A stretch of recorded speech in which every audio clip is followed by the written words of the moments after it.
Hi, I'm Jacob Hornberger, president of the Future of Freedom Foundation, joined by Sheldon Richman, the foundation's vice president. This is the Libertarian Angle, the show that brings you the libertarian angle on what's going on in the world. Sheldon, I know we've talked about immigration before, but, I had such an interesting debate on John Stossel's show on the Fox Business Network that I thought we would talk about it again in this session.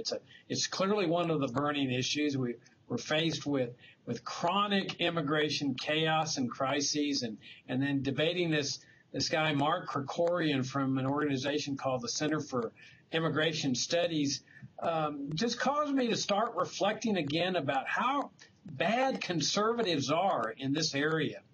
And I think that the central reason is because they don't understand that all of the chaos and crises that they complain about is rooted in immigration controls themselves, which they support. I mean, that's the reason why we've got an immigration crisis, is because of immigration controls. As far as I'm concerned, with the possible exception of public schooling, the Federal Reserve System, and maybe some other areas, it would be difficult to find a better example of what's called socialist central planning than immigration controls. I mean, that's the reason for the chaos and the crises. You've got government deciding this complex arena called immigration, the right number of immigrants that are permitted to enter into the United States, what the numbers are going to be allocated to each country, what their qualifications are going to be. I mean, this is classic central planning. This is why there were shortages and scarcities in the Soviet Union, long lines and so forth. In other words, chaos. That's why Ludwig von Mises called it planned chaos. And yet conservatives just don't see it. Maybe they don't want to see it. And so they come up with all these studies. That's what Krikorian's group is, the Center for Immigration Studies. So these perpetually issuing studies and reforms and coming up with proposals to solve the immigration crisis when it's the controls themselves that they support that are the cause of the crisis. What do you think? Yeah, I try to look at it, through their eyes to see what it is they're thinking. I think that can be a helpful way to do it. They probably wouldn't accept the charge that this is an application of the central planning principle. I think they would see it more as government providing the infrastructure, sort of the environment within which, as they see it, the American people then can freely go about their business. So I think they break down. I know they break down their objections to free immigration roughly three areas. One is security, so they'll raise the issue of terrorists coming across the border. The second would be strains on the welfare state, and the third would be what this would do to people already making low wages, unskilled labor. So they complain that on these three counts, open immigration would have bad effects on the American people, and that by the U.S. controlling immigration and limiting the number coming in and checking people out before they're allowed in and all that is a way of sort of creating a benign environment in which then the rest of us can go about our business. That's how I think they would want to present that, rather than as an application of central planning. Now, we can answer them on all three counts, but it takes patience. It takes explaining our premises, which they often don't share, and I think they don't quite understand economics, and so we have answers to all this, but it's a tough job to get them to listen, because it takes a little bit of patience on their part. Well, I point to the domestic United States is a perfect example of the free market. I mean, that's really the opposite of central planning. I mean, to me, it's the whole problem of immigration is the immigration controls themselves, and that the solution to the problem is the free market. And what's the free market? Is simply people freely coming together to transact business, enter into exchanges with one another. And the perfect example of this phenomenon is the domestic United States, where you don't have immigration controls or trade restrictions between the respective states. And it didn't have to be that way. I mean, the framers could have put in the Constitution that immigration controls are important, they're beneficial, trade restrictions, the same thing. Each state shall be empowered to do it. And if that had been the case, the statists would be making the same arguments that, you're going to have terrorists crossing state lines, murderers, rapists, and other kinds of criminals. We're going to be unsafe. There's going to be a trade imbalance between the states if we lift these controls. They're going to come to our state to get on welfare. They're going to take jobs away from people in our state. And of course, nobody, and think of the job we libertarians would have if we were trying to raise immigration and trade restrictions between each state. But yet we don't have that system. Everybody's accustomed to it. And that's precisely what I argue would be the case internationally. That, on the terrorism thing that you alluded to, the fear that they have, oh my gosh, if you open the borders, the terrorists are coming to get us. Well, for one thing, that's rooted in U.S. foreign policy.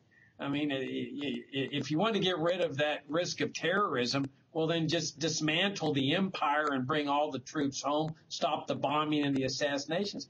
But even more than that, why focus your limited law enforcement resources on everybody that's coming into the United States? The millions of people, 99% of whom are just trying to better their lives.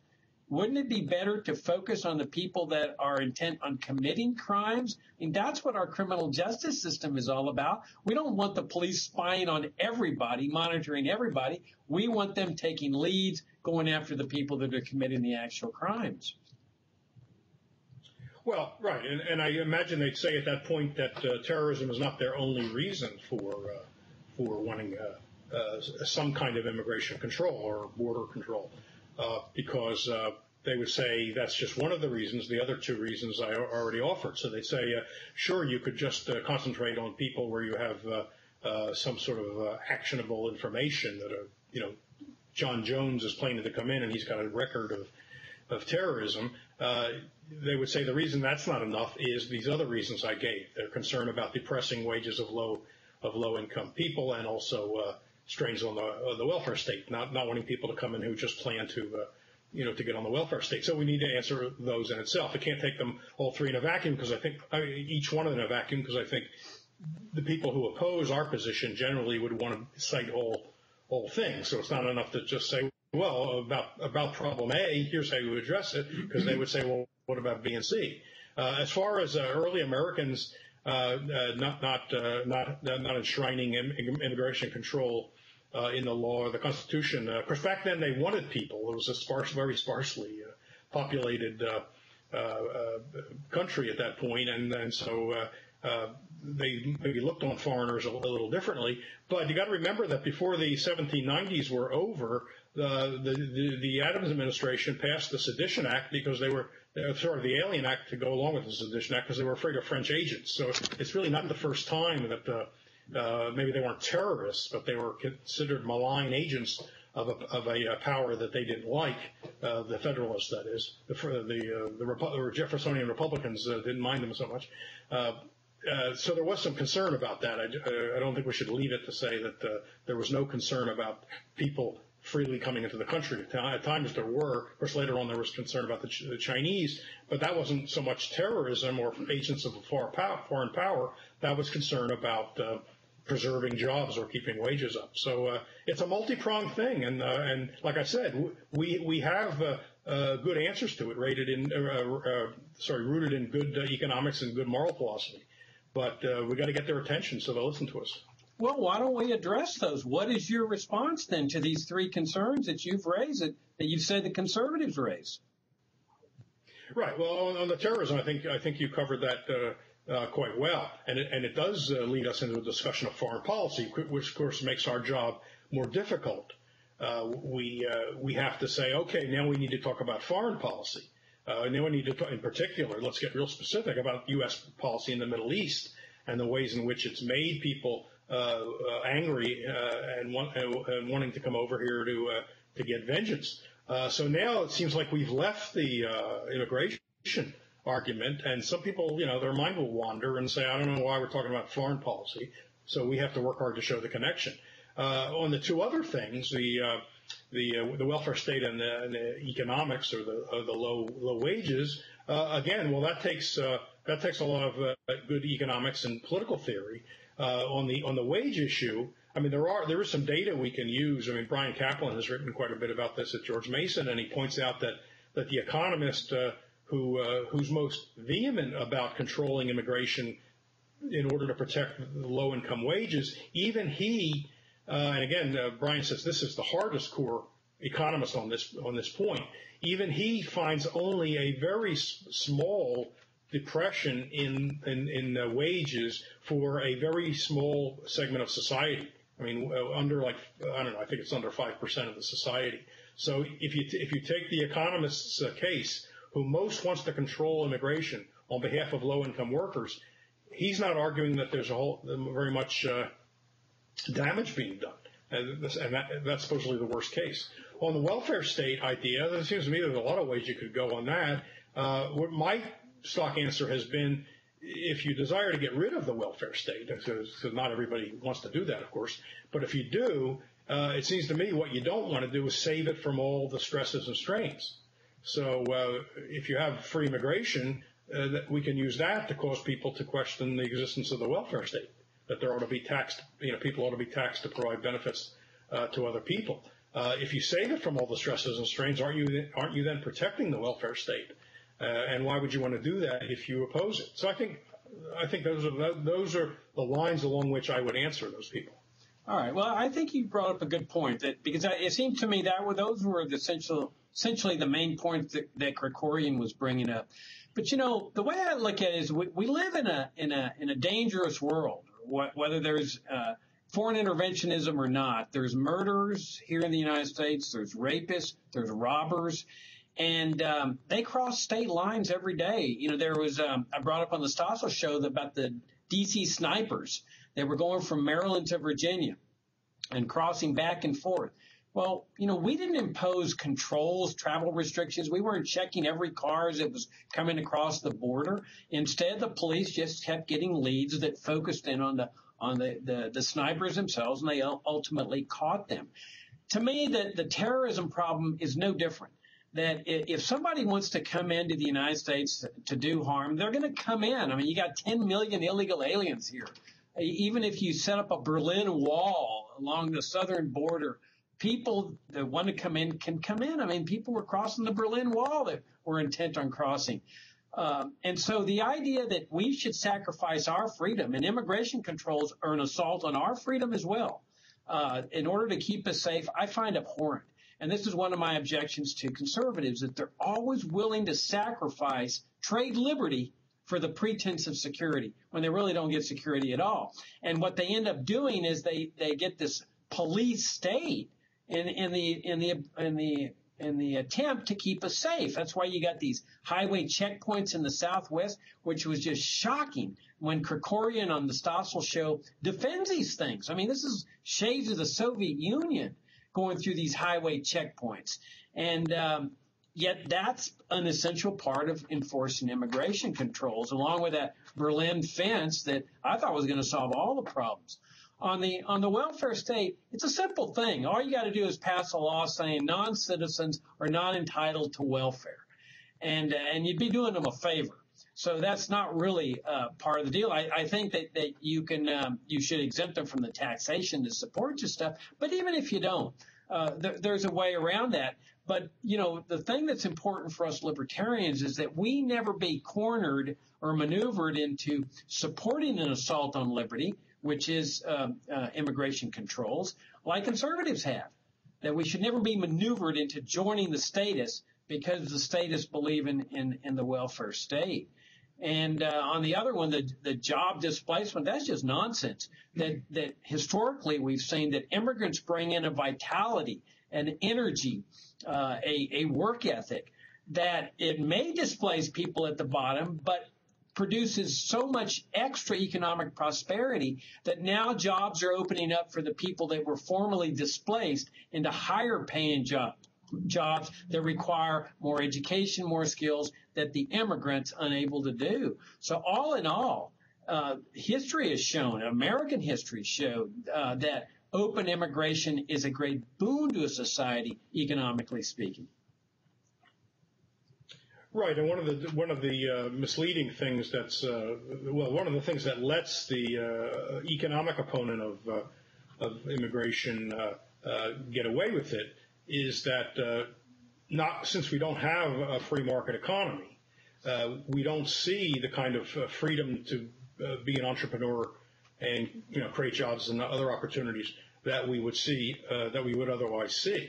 So they look at that, the sluggishness of the recovery, how it really wasn't on a job producing recovery very much, and they take that for the normal, and then they say, well, what are you talking about immigrants coming in and creating jobs? Where's this boom? We got all these illegal immigrants. Where's the boom in jobs? So they're blaming on immigrants or blaming on the open system, what they see as an open system. What is really the fault of the architects of the corporate state that we live under. So that's one way they can get away with their argument. And most people, not being economists, not conversant in the economic way of thinking, will shake their head, they will nod their heads and say, well, yeah, that makes sense. I mean, look at all these jobless people. How can we let more people in if we already have all these jobless people? On the surface, that sounds like a good question, but it takes some economic thinking to see why it actually isn't. On the other part of it, the security part, and analogizing to immigration restrictions among the states, here for conservatives, they're going to invoke the nation state, which means we're really now going after a bedrock assumption on their part, namely that there's a difference between a nation state, namely the United States, and the individual states, which are not nation states. So they would say, well, they would not regard it as legitimate for a state to reproduce the kind of immigration regime that the national government maintains. They don't think that there's anything wrong with the national government doing that. So we have to now talk to them about the legitimacy of the nation state. I mean, we're getting into really bedrock issues, but we're driven that way. The logic drives us down to the most fundamental issues. Yeah, but the same principles apply. I mean, if immigration controls, travel restrictions would keep the people of Virginia safer than open borders that we have by keeping people from Maryland from freely crossing over that take our jobs away from us, that consist of murderers and rapists and so forth crossing state lines, then why not? Why not amend the Constitution and provide for these kind of restrictions? If they really do produce economic prosperity, why shouldn't the Constitution be amended? Maybe our American ancestors were wrong in guaranteeing open borders. And so I think we should put these people to the test, that if they're arguing from a state of principle that a jurisdiction is better off with these kind of controls, then why doesn't that same principle apply domestically to each particular state? And I would argue that the free market works universally. That we got these same predictions with respect to the EU countries, that before the EU was formed, that the statists were saying, oh no, if people from Italy can go to France, they'll take jobs away from the French and vice versa. Borders will disappear, nations will disappear. Well, France didn't disappear, and Italy didn't disappear. You simply have people crossing borders freely, getting jobs in each other's countries, and everybody loves it. And that's the way open borders work. It's just the free market. People flying into the United States, picking up their luggage and going elsewhere. Americans flying into Paris, picking up their luggage, or in Mexico City or whatever, and maybe getting a job there. But borders don't disappear. You see, this is what I always love conservatives when they say, you believe in erasing the borders. You believe in erasing the nation. What about national sovereignty? Nobody loses the borders and nobody loses sovereignty. The nation state continues to exist simply because people are crossing these borders freely. In fact, Sheldon, it's not even a matter of citizenship. There's 1 million or so Americans living in Mexico. They don't lose their citizenship. The border doesn't disappear between Mexico and the United States. It's simply a matter of people traveling into other countries, working, visiting, touring, retaining their citizenship, or if they want to apply for citizenship, fine. But free movements of people don't necessarily translate into change of citizenship or loss of borders or loss of national sovereignty. Well, I should point out that not everybody's happy with the European Union. There's a rising Eurosceptic movement going on, and right-wing parties that are making that part of their platforms have been prospering in recent years. So there is concern by right-wingers because I mean, at least they talk about the effects on wages and other things. So you're hearing a similar kind of debate over there, and there are people who would reverse the European Union, I'm sure, if they had a chance. As far as it affecting the nation state, yeah, I don't know. I mean, the borders do define the nation state, and it seems to me if you really radically reduce the significance of the border in political terms and economic terms, because when people are allowed, they ignore the border. They trade across the border and move back and forth, and just go out to dinner across the border, and if they could just decide to pick up and move and live permanently on the other side of the border, that actually may cause a change in attitudes toward what a nation state actually is. So I'm not saying that's a reason to restrict immigration. On the contrary, but I can see why conservatives who think the nation is some sort of holy entity do worry about it. I mean, I can kind of see what they're saying. I'm not so sure. I don't see the argument at all. I mean, I grew up, as you know, in Laredo on the border, which is right on the border, and every Washington's birthday celebration, because Laredo celebrated Washington's birthday, George Washington's birthday, and when I was a kid, they would completely open up the border so that everybody from Nuevo Laredo could come over. I mean, there were no border controls at all. The entire city of Nuevo Laredo, Mexico, could come over and enjoy the parades and the festivities and all the stuff going on. And nobody lost jurisdiction. The Laredo police still had jurisdiction. The Nuevo Laredo police still had jurisdiction over there. People understand when they cross the border, they're in a foreign country. They are now subject to the laws of that jurisdiction. And it doesn't affect any of that in terms of jurisdiction of law and sovereignty of that particular jurisdiction. I don't see that simply crossing borders. Now, it may influence culture and tradition and so forth, but I don't see that it affects the laws of that country at all. Your point, I wanted to raise your earlier point about the economics of this thing, about displacing jobs. That's a fantastic point. In fact, this debate that I had with Krikorian erupted out on Twitter, too. He and I and a lot of his conservative supporters have been going at it, and a lot of them bring up the point you've raised that, what about unemployment in America and so forth? And they think that the illegal immigrants are the ones that are causing the unemployment. So, as you say, their fear is, more immigrants mean more unemployment. And they just don't get it. I mean, for one thing, I do find it ironic that there's so many people that are unemployed, supposedly can't find jobs, but somehow or another, illegal aliens are able to come in and find all these jobs that supposedly don't exist. I mean, like 10 million of them. But it's like you point out, there's institutional reasons for a lot of the unemployment, minimum wage laws, which statists love.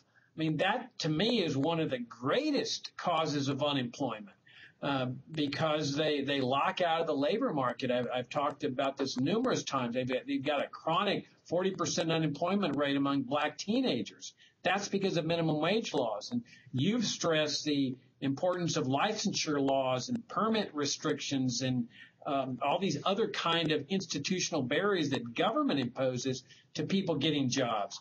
And so that's what I keep stressing in this Twitter debate with Krikorian and his friends, is that it is statism that is the cause of America's economic problems. It is immigration statism that is the cause of immigration problems. It is the drug war statism that causes the drug war problems. You look at Iraq, Afghanistan, foreign policy. It's statism across the board, minimum wage laws and so forth. And the solution to this is the free market. I mean, that's what open borders are. They're just the free market. And you get the free market, you get rid of the drug war and minimum wage laws, licensure, restrictions, foreign interventionism. Now you're talking about a peaceful, prosperous, harmonious society. That's what we libertarians are fighting for. We're just fighting for free markets. Well, it's not just that in each of these areas the intervention is causing the problems. It's that in each of these areas, the intervention by the government is causing the problems in the other areas. So, like you say, the drug war and the so-called war on terror, it creates immigration problems or potential immigration problems. So it's crossing the lines. It's not just that the drug war is causing drug problems. It's causing immigration problems. People are concerned about drug gangs coming over. And there has been spillover of violence at the Mexican border. But we want to point out that that's because of prohibition. And we've already talked about how the so-called war on terror raises a fear that terrorists could come across the Mexican border and do something. So, from disparate areas of policy, you're getting problems in other areas. And so it's complicated, and that's part of our job is to explain to people how, intervening in Area A can create some problem in Area F, which seems far remote from it. They'd say, what's the war on terror have to do with immigration problems or, any of the other things? Conservatives seem to me more and more are now offering the economic argument against free immigration or even freer immigration. They used to be worried about welfare, but I think they're now, and terrorism, but I think they also have joined in, some of them at least have joined in on the jobs issue, that it depresses the wages of low-income people. What they would say in response to your point about why do low-skilled immigrants find jobs and Americans complain there aren't jobs, they would say, well, because the influx of the low-skilled immigrants depresses the wage, and people don't want to take those kinds of jobs at such a depressed wage. So if we kept out the immigrants, the wage would rise, and that would attract people to take it. That's essentially the argument they make. But as I pointed out, the academic economist who has been most intent on showing the damage to low-income workers finds only a slight amount of damage for a very small percentage of workers. Brian Kaplan says if that were really the case, now he doesn't regard this as a libertarian solution, but he said if that's really the case, so give some help to those affected Americans, but don't keep out the poor immigrants because you're doing them a grave injustice. Let them come to this wealthy area and prosper.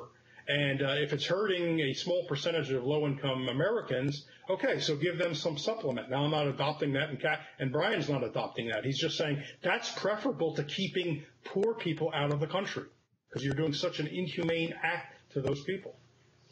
Yeah, you're infringing people's fundamental rights, freedom of association, freedom of movement, freedom of travel. I mean, we got to constantly bear in mind that when Thomas Jefferson talked about fundamental rights in the Declaration of Independence, he wasn't talking about Americans. He was talking about every single human being has these fundamental rights, natural, God-given rights, liberty, the pursuit of happiness. And that encompasses the right to move, the right to travel, to seek a better life, to better your life, to sustain the life of your family and your loved ones. And, we've talked in this half hour about the practical effects that free markets work and this statist system of immigration controls doesn't work. I mean, we've seen that it's inherently defective. Well, what we haven't talked about is the moral case. Maybe we'll return to that case. The right of people to exercise these fundamental rights, to pursue happiness in their own way and so forth. That moral argument for open immigration and open borders generally is perhaps even more powerful than the practical case. And anyway, that's the Libertarian Angle for this week. Thanks for tuning in. And I'm Jacob Hornberger and joined by Sheldon Richman. And we'll see you next time.